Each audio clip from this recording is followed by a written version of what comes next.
좋으시니까 좋죠. 힘들진 않아요? 괜찮아요? 곁에 있던 분이 이렇게 그 멀리 가시면 마음의 상처가 큰데 다행히 부처님 만나고 부처님 전에 사십구제도 지내고 또 이렇게 멀지 않은 곳에 도량이 있어서 매일매일 기도하러 오셔서 기도 중에 한 번씩 우시더라고. 왜 우시는 거예요? 뭐 힘드시니까 그러시겠죠. 저는 이렇게 생로병사 우리 부처님께서는 태어나고 늙고 병들고 죽고 하는 것이 한 사이클이 한 번만 있는 게 아니고 두 번 있고 세 번 있고 백천만 번 계속 이 사이클이 계속 된다고 그렇게 윤회를 말씀을 하셨어요. 그래서 이제 이 육신이 다하고 돌아가셨을 때 그 순간은 시험대에 오르는 거다라고 그렇게 생각을 해요. 우리가 이제 학생들도 이렇게 10여 년 동안 공부한 거를 수능 때, 고3 때 이제 이렇게 시험을 쳐서 대학을 가잖아요.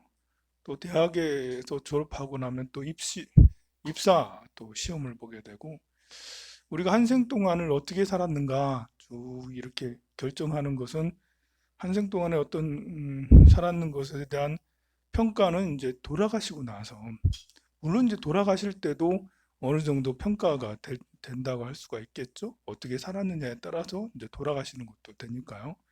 그런데 그것보다도 진짜 평가는 돌아가신 후에가 진짜 평가라고 저는 생각을 해요. 이 한 생을 정말 의미 있게 보람차게 다른 사람들을 위해서 살았다면 평가가 좋은 평가를 받아서 어, 더 상향으로 더 위에로 태어나게 되고 만약에 그렇지 않으면 평가가 점수가 별로 안 좋아서 지옥으로 아니면 악의 축생으로 사람으로 태어나더라도 힘들게 태어나고 그렇게 될 수 있다라고 저는 나름 확신을 해요. 그래서 이제 이런 평가하는 이런 기간 뭐 이렇게 돌아가셔서 많이 힘들고 그러지만 그래도 좀 냉정하게 이렇게 바라보면 시험 보러 가셨다. 이제 우리 최기 영가님은 시험 보러 들어가신 거야. 이제 49일 동안에 49일 동안 시험 보러 가는 거지. 일주일에 한 번씩 염라대왕을 만나는 거죠. 진광대왕, 초광대왕, 송제대왕 이런 대왕들을 쭉 만나면서 일곱 번째 평등대왕을 만나서 마지막 이제 다음 생을 결정을 짓게 되게 되십니다. 보통 이제 자식이 고3 수능 시험장에 들어가면 부모가 할 수 있는 거는 없어요. 같이 시험 보러 갈 수 있는 게 아니고 그래서 부모가 할 수 있는 거는 절에 가는 절에 가가지고 부처님 전에 계속 시험 보는 그 순간부터 연필 넘는 오후 4시까지 5시까지 계속 아들 딸을 위해서 기도를 해주고 그러죠. 저는 그 기도가 분명히 효과 있다고 생각을 해요.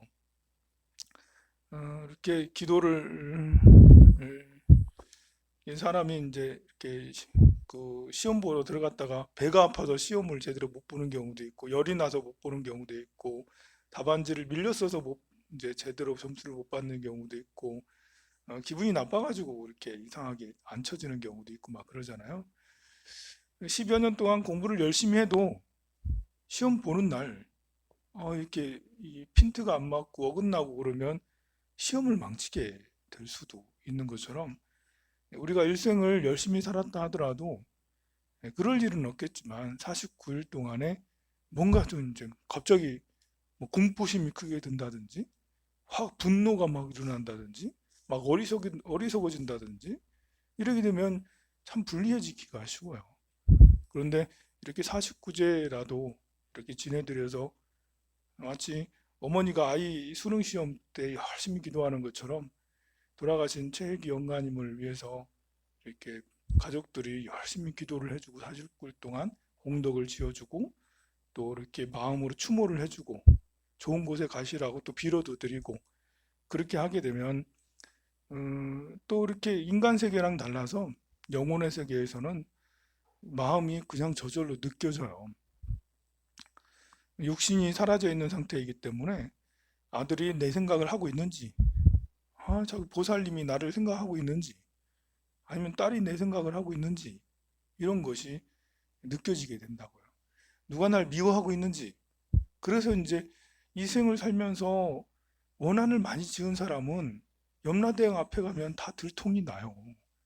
왜냐하면 저 사람이 죽었어. 황산 스님이 죽었어. 아이, 저 황산 스님 나 돈 떼먹고 죽었는데 저 중 때문에 내가 죽겠어. 이러면서 이제 마음에 원한을 품고 있으면 그것이 영혼의 세계에서는 바로 연결이 돼서 느껴지기 때문에 이렇게 심판받는 나도 기분이 찜찜하고 염라대왕도 그것이 다 느껴지는 거예요. 그러니 심판이 제대로 나오기가 어렵죠.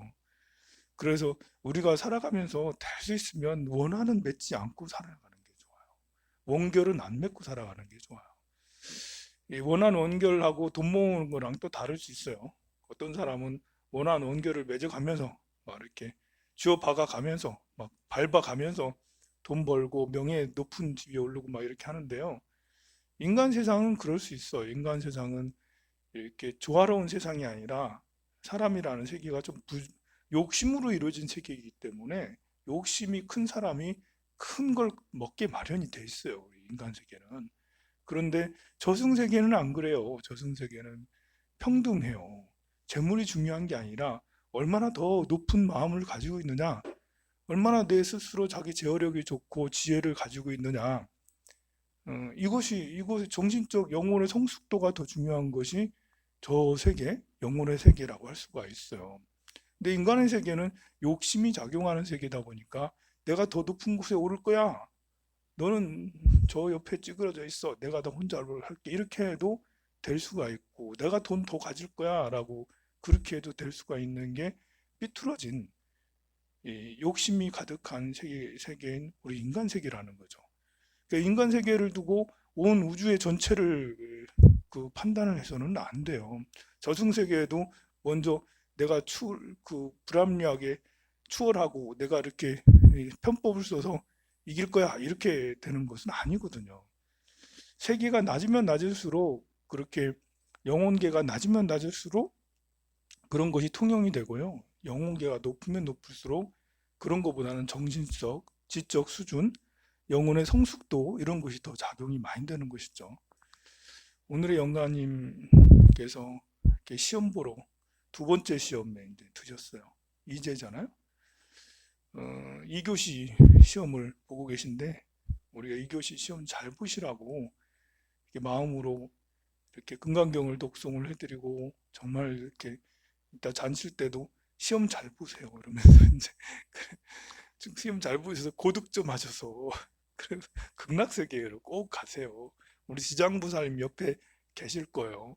지장보살님 옆에 계시면 심판도 어떻게 하지 못하고 그런다라고 그래요.